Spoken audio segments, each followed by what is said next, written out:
listening to a little Vacation by the Go-Go's. Yeah, with summer here, most of us may be dreaming about a vacation, maybe even one we had to cancel because of the coronavirus. And it's understandable to be nervous about traveling during a pandemic. But as the economy begins to restart, so too is the hospitality and travel industry. And joining us today to answer some questions about what we can expect is David Fishman, owner of the Cadillac Travel Group. Hello, David.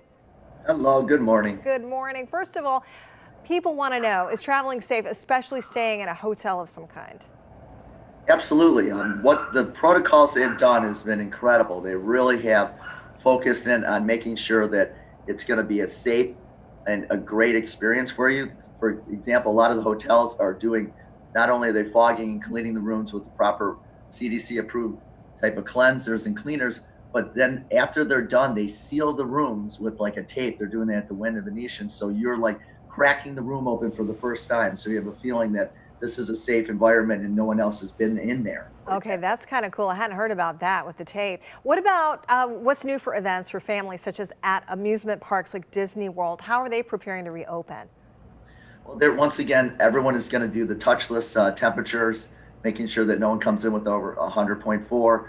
They're going to make sure that they have the proper signage and spots on the floor. And there's going to be a lot on the grounds and things. There's going to be a lot of people directing people to make sure that they're keeping safe. They're going to have the mask. They're going to make sure that all that is being done properly, so people feel comfortable and safe while they're in the parks and in the different areas of the restaurants and things at the different areas. Well, let's shift gears and talk about cruises. Cruise lines, of course, taking a massive hit because of the pandemic.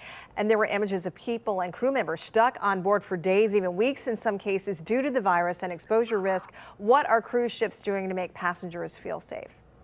Well, the funny part is cruise ships has been ahead of the curve for a long time. They've been asking people before they get on board the ship, where have they been? Have they had any illness in the last month? They were the first ones to use the touchless temperature checking. They've, for years before you even get aboard the ships, they have the dispensers for the antibacterial drops. They also have been in every restaurant aboard a ship, same thing, antibacterial drops before you get in there. Now, if you've ever been on a cruise, they are constantly cleaning. It seems like there's little like elves that come to your room as soon as you leave and come back in 5 minutes, it's clean. Also, they're the first ones to have hand washing stations before you go into the restaurants, which is very unique. And what happened was during that time that they had those problems, they had hundreds of ships in the ocean and tens of thousands of people, but it was only a few ships. So when something happens on a cruise ship, it seems like it's bigger because it's happening to a lot of people. Sure. The other thing is, as you mentioned, is being stuck on a ship, and they're doing a really good job of making sure that any place they go, that they can get back into the port, and that if there's just the people that have the problem will be able to be quarantined while everyone else will be able to get off the ship. David Fishman, great information, the owner of Cadillac Travel. Thank you so much for joining us today and helping us out with this information, David. Oh, you're very welcome. Be safe. Thanks. You too.